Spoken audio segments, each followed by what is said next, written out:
Apa kabar hari ini? Selamat bertemu kembali bersama dengan channel Agus Berbagi. Kita akan lanjutkan pembelajaran kita hari ini, dan kali ini kita akan mempelajari dan membahas tentang bejana berhubungan. Bejana berhubungan ini kadangkala disebut di dalam fisika hukum utama hidrostatika. Bagaimana kalau suatu bejana yang bentuknya berbeda-beda diisi dengan zat cair yang sama, posisi permukaannya bagaimana? Kemudian kalau sebuah pipa U misalnya diisi dengan zat cair yang berbeda, bagaimana selisih ketinggiannya, bagaimana cara menghitungnya selisih ketinggiannya, dan penerapan bejana berhubungan ini dalam kehidupan sehari-hari kita akan bahas secara bersama-sama hari ini. Mari kita lihat pembahasannya berikut ini. Nah baik, kali ini kita akan lanjutkan pembelajaran kita tentang masih tekanan, tapi kita akan lihat yang disebut dengan bejana berhubungan.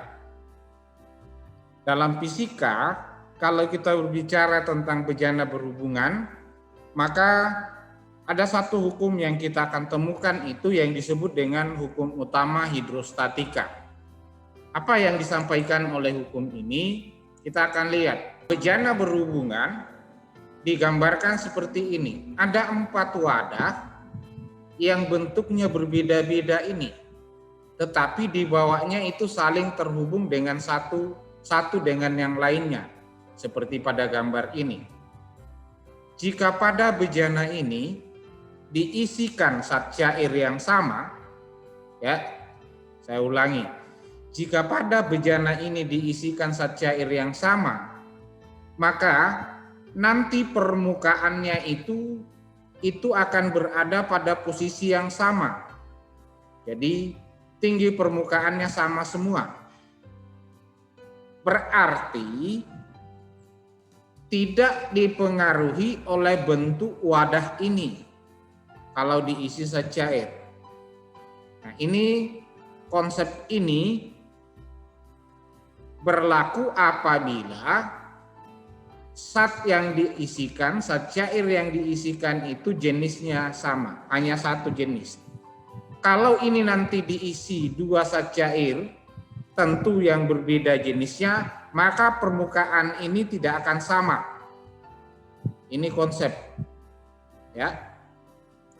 Dalam kehidupan sehari-hari, adanya konsep ini tentang bejana berhubungan itu, ada banyak alat yang diciptakan berdasarkan itu.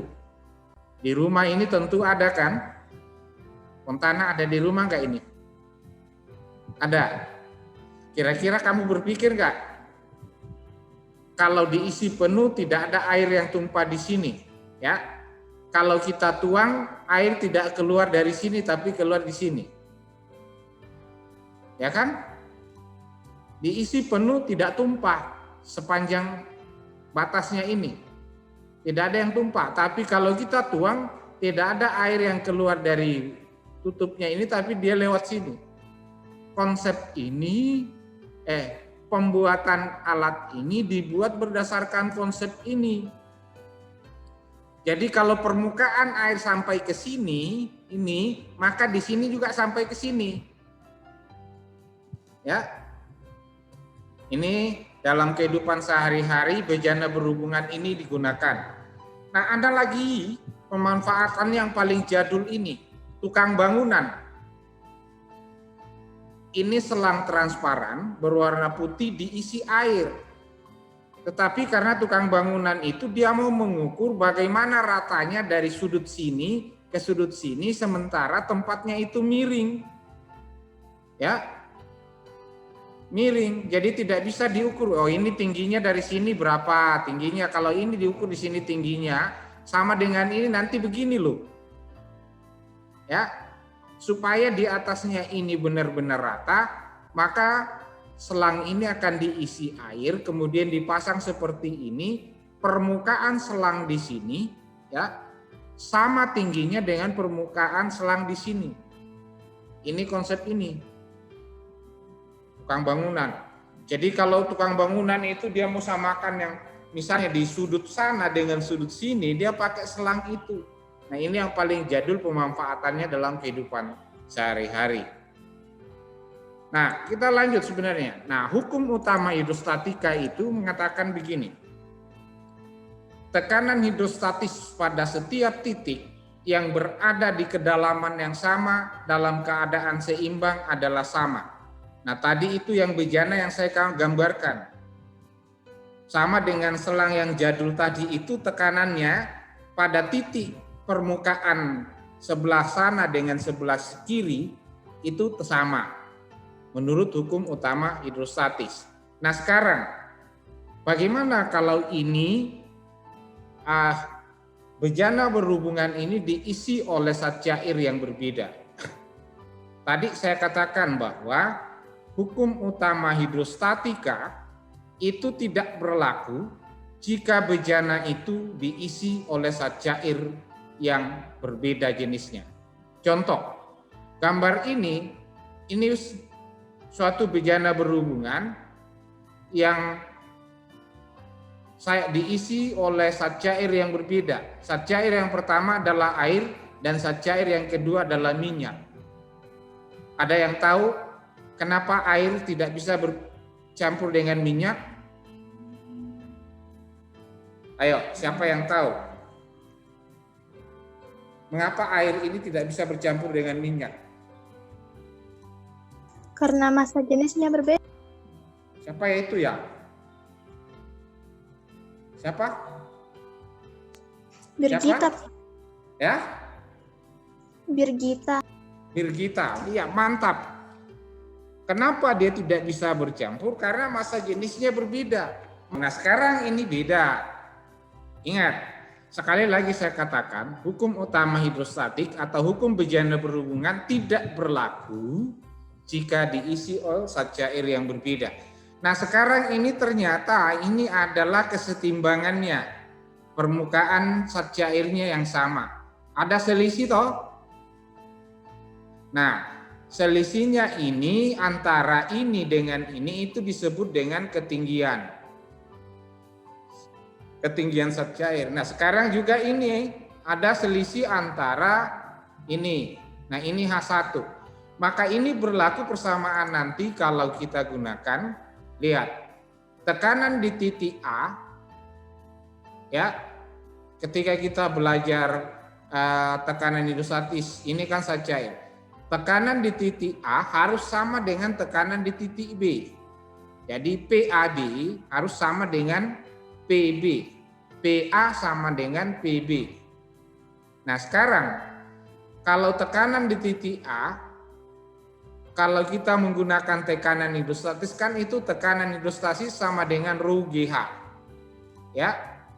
Maka kita gantikan ini tekanan di titik A sama dengan massa jenis air, dalam hal ini air, itu dikali gravitasi bumi dikali dengan ketinggian air itu akan sama dengan tekanan massa jenis minyak dikali gravitasi bumi dikali dengan ketinggian minyak.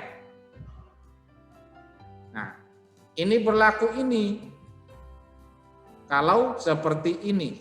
Nah, tolong bisa diperhatikan baik-baik. Jadi dalam keadaan seperti ini tekanan di A sama dengan di B. Ya.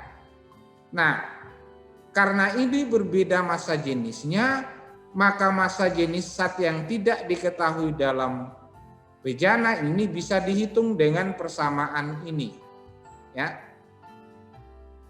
Rho 1 kali G kali H1 sama dengan rho 2 kali G kali H2. Jadi di sini massa jenis air dikali dengan gravitasi bumi yang ada di sini dikali dengan ketinggiannya itu akan sama dengan ini. Nah, baik, H itu ketinggian zat cair. Apakah itu minyak ataukah dengan air? Nah, ini hubungannya dalam tekanan hidrostatis. Baik, kita lihat soalnya dulu. Sebuah pipa U diisi air dan minyak seperti pada gambar. jika massa jenis air 1000 kilogram per meter kubik, maaf, ini salah. Hitunglah massa jenis minyak, gambarnya ini. Nah, ini pipa U diisi oleh zat cair yang berbeda, diantaranya adalah air dan minyak.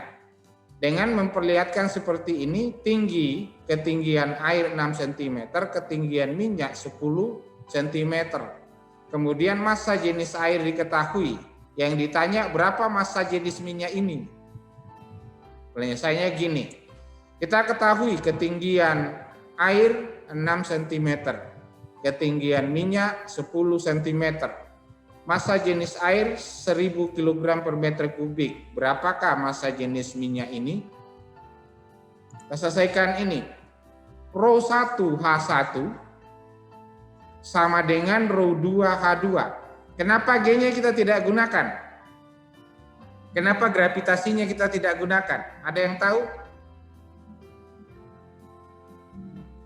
Tadi kan rumus yang saya berikan itu Rho 1 G kali H1. Kenapa G-nya kita tidak gunakan?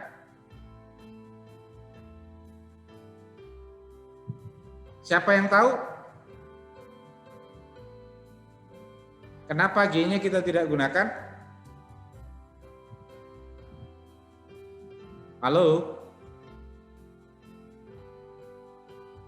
Ini kan tidak ada lagi G saya gunakan di sini.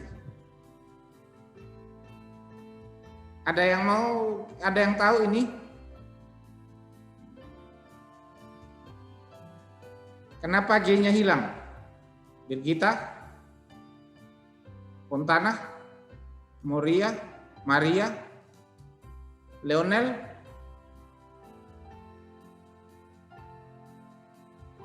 Rumusnya tadi kan saya berikan Rho 1 kali G kali H1. Nah sekarang G-nya tidak ada. Kenapa?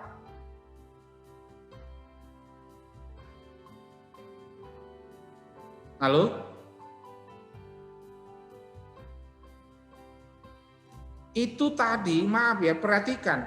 Itu kalau model perkalian seperti itu lalu nilainya sama, itu nggak usah langsung aja coret. Kan dia berada di sini, pasti gravitasinya yang berpengaruh pada minyak sama dengan gravitasi yang berpengaruh pada air. Maka itu kan habis nanti. Coba kalau saya masukkan, misalnya gravitasi yang berpengaruh pada air 10 meter per sekon kuadrat, gravitasi yang berpengaruh pada minyak 10 meter per sekon kuadrat, kan itu habis. Makanya saya sudah langsung coret di situ, dicoret. Maka tinggal di sini 1000 kg per meter kubik dikali 6 cm akan sama dengan Rho 2 massa jenis minyak dikali 10 cm. Nah, perkalian ini 1000 kali 6 itu 6000 kg per meter kubik. Kemudian sentimeternya kita coret. Ya. Habis sama dengan Rho 2 kali 10. Maka Rho 2-nya ini kita tarik sama dengan 6000 kg per meter kubik dibagi 10. Hasilnya adalah 600 kg per meter kubik. Inilah tekanan minyak. Inilah massa jenis minyak yang dicari. Oke. Ada yang ditanyakan ini? Ada yang ditanya? Halo? Semua mengerti penyelesaiannya? Ya? Semua, kalau begitu tidak ada yang bertanya, silakan ditulis dulu ini. Demikianlah tadi pembahasan kita tentang bejana berhubungan atau hukum utama hidrostatika. Kita sudah lihat tadi bagaimana hubungan posisi permukaan air pada bejana-bejana yang bentuknya berbeda-beda jika diisi zat cair yang sama, ketinggiannya bagaimana. Kemudian kalau diisi zat cair yang berbeda, ketinggiannya bagaimana, kemudian cara-cara menghitungnya, dan alat-alat yang digunakan dalam kehidupan sehari-hari yang menggunakan prinsip hukum bejana berhubungan atau hukum utama hidrostatika ini. Sampai bertemu kembali bersama dengan channel Agus Berbagi.